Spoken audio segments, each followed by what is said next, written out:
네, 안녕하세요. 와조스키입니다. 오늘은 제가 메모장에다 글을 남겨서 한번 읽어보겠습니다. 그동안 글씨를 쓰는데 글씨를 못 봐주겠더라고요, 스스로도. 그래서 오늘은 글씨보다 메모장이 먼저 있는 걸 토대로 좀 이야기를 나눠보도록 해보겠습니다. 오늘의 주제는요, 세력은 언론을 이용한다 라는 부분을 좀 말씀드리고 싶어요. 시장을 오래 보잖아요. 그럼 시장에 문제가 생기거나 어떤 이슈가 생기면 언론에서 보도를 합니다. 그럼 이 언론이 무서운 게 뭐냐면, 이 언론에서 보도를 하는 순간부터는 그것이 이제 기정사실이 됩니다. 통상적인 사실이 되는 거죠. 그리고 나서 이것이 사실화가 되면 사람들에게 프레임이 씌워집니다. 그래서 이 프레임이 씌워지는 역할로 인해서 투자에 대한 고정관념까지 생기게 되는 거죠. 그래서 여러분께서는 투자를 하실 때 무엇을 보고 투자하십니까? 언론을 보고 투자하는 거는 어리석다라는 거 누구나 다 알고 있어요. 그런데 참 아이러니한 건 언론에서 이야기하는 걸 대부분은 믿고, 그리고 그것이 기정사실화되고 프레임이 씌워지면, 처음에는 언론을 보고 투자하지 않는다 말했지만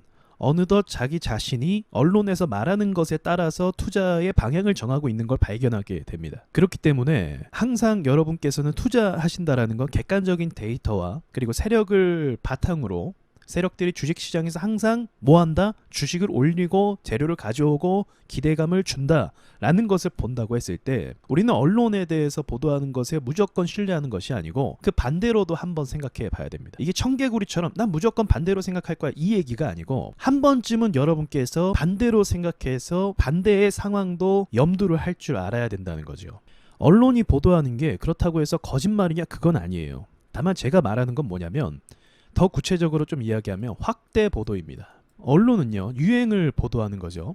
그리고 당분간은 그 유행으로 인해서 실제로 그렇게 됩니다. 그리고 그 실제로 된 것으로 인해서 사람들에게 고정관념이 씌워지게 된다는 거죠.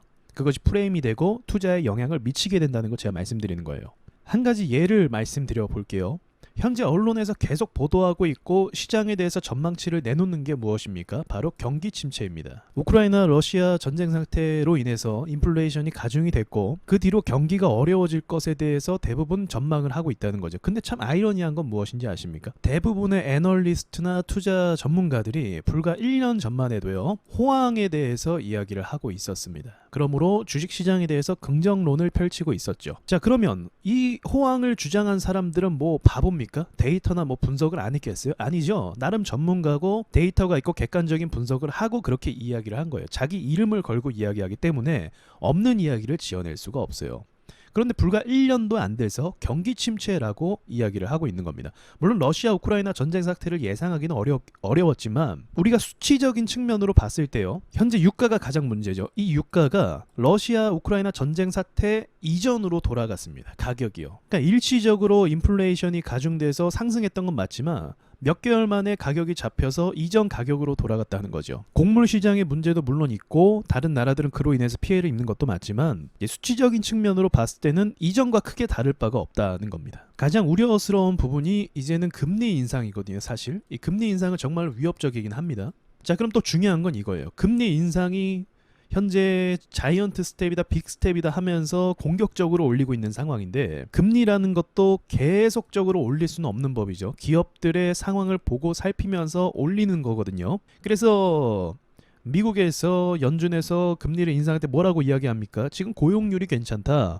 경기가 괜찮다, 그래서 올려도 된다, 이렇게 이야기를 하고 있죠. 그럼 그렇게 얘기를 한 이상 어떻게 해야 됩니까? 연준 의장은 그 말에 책임을 져야 되는 거예요. 그리고 실제로 금리를 올린다고 하면 지금 금리를 올린 지 1년도 아직 안 됐죠. 이 상황에서 기업들이 무너진다라는 것을 상상하기는 좀 어렵죠. 우리 최근에 실적 발표한 걸 보시면 아시겠지만 결국 주식이라는 건 기업이잖아요.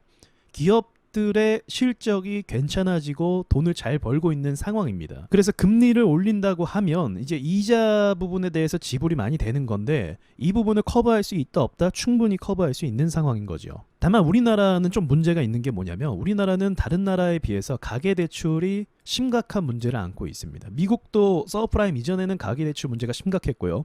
일본 같은 경우도 부동산 대버블 터졌을 때도 마찬가지로 가계대출 문제가 심각했어요. 그래서 한 번씩은 그 나라들이 다 터졌거든요. 그리고 나서 부동산이 좀 정상화됐고요. 우리나라도 결국은 전 터질 거라고 보고는 있어요. 하지만 이게 진짜 터지려고 하면 어떻게 해야 되냐? 우리가 과거 IMF 시대 때처럼 고용을 못하고 일자리를 잃고 실직하면서 이자를 낼 수가 없게 되면 그러니까 중견기업이나 대기업 다니는 사람들이 정리해고를 당하면서 그렇게 문제가 발생하게 되면 어떻게 된다? 가계 대출 문제가 그때 진짜 터지게 됩니다. 그러니까 기업의 문제가 곧 가계의 문제로 연결된다는 거죠. 근데 은행도 바보가 아니기 때문에 은행 역시도 대출을 해줄 때 금리를 살펴보지 않겠습니까? 그러니까 은행 입장에서도 변동금리를 적용하고 그러는 거 아니겠어요? 그리고 또 심사를 들어가잖아요. 이 사람이 이자가 얼마까지 올라가는 거 버틸 수 있을까? 그런 것도 다 보게 됩니다. 그렇기 때문에 이 가계대출 문제가 결국은 전 터질 거라고 보는데 언젠가는. 근데 지금 상황에서 터진다라는 건 약간 납득하기가 어려운 부분이죠. 별개의 얘기로 대한민국에서 이제 중형급 이상으로 대표하는 차가 그랜저죠. 현대차의 그랜저입니다. 지금 이게 사전 예약이 3만 대를 넘겨가고 있어요. 여러분 아시겠지만 자동차 할부 같은 경우는 금리 영향을 받죠. 똑같이. 그러면 정말로 지금 이제 경기 침체고 문제가 있다고 한다면 이러한 수치들은 어떻게 이해할 수 있는가? 제가 말씀을 드리자고 한다면요. 지금 경기 침체 이야기를 하고 있잖아요. 이게 틀린 말은 아닙니다. 틀린 말이 아닌 걸 막 언론에서 이야기할 수 없죠. 근데 정확하게 더 이야기하자면 앞에 서민자를 붙여야 돼요. 서민 경기 침체입니다. 그러니까 지금 물가가 상승하고 있고 임금은 그렇게 오르지 않고 이러면 누가 힘들겠습니까? 서민층이 힘들죠. 지금 여러분 아시겠지만 GDP가 낮은 국가들 위주로 현재 디폴트 상태가 만들어지고 있어요. 국가를 경영할 수 없는 경제난에 빠지게 되는 거죠. 무슨 말이냐면 이 밑에서부터 위기가 찾아옵니다. 위기라는 건요. 밑에서부터 찾아와서 위로 조금씩 올라오는데 보통 위로 올라오기 전에 어떻게 됩니까? 해결이 된다는 거죠. 우리나라 지금 부동산 가격이 거의 2배 이상 올랐잖아요. 짧은 시간 내에. 그러면 중산층 이상 부동산을 2채 이상 보유한 사람들은 어떻게 된 겁니까? 떼부자가 됐죠. 단 몇 년 만에 10억 가까이 되는 돈을 그냥 벌게 된 거예요. 그런데 지금 물가 좀 올랐다고 해서 경기 침체된다고 해서 위기가 온다? 이건 말이 안 되죠. 이 사람들이 돈을 어마어마하게 벌었는데 말이죠. 그러니까 빈부격차가 더 커진 거고 서민경제 위기가 왔다라고 말씀드릴 수 있습니다. 이게 지금 상황의 정확한 분석이라고 저는 생각을 합니다. 그런데 언론은 어떻게 이야기하고 있습니까? 전체적으로 기업과 세계 경제가 어렵다라고 이야기하고 있죠. 다시 말씀드리지만 어려운 건 맞지만 돈 있는 사람들한테는 아직 어렵진 않다. 그래서 저는 여러분이 이런 관점으로 시장을 좀 보시면 어떨까 생각을 합니다. 그래서 이런 게 어렵다고 하면 조금 더 저는 간단하게 말씀드릴 수 있을 것 같아요. 여러분께서 언론을 참고하시고 보시는 것도 있겠지만 무조건 반대로 보고 뭐 이렇게 거꾸로 보자는 게 아니고 더 정확하게 보자고 하는 것은 이제 매출을 보시면 됩니다.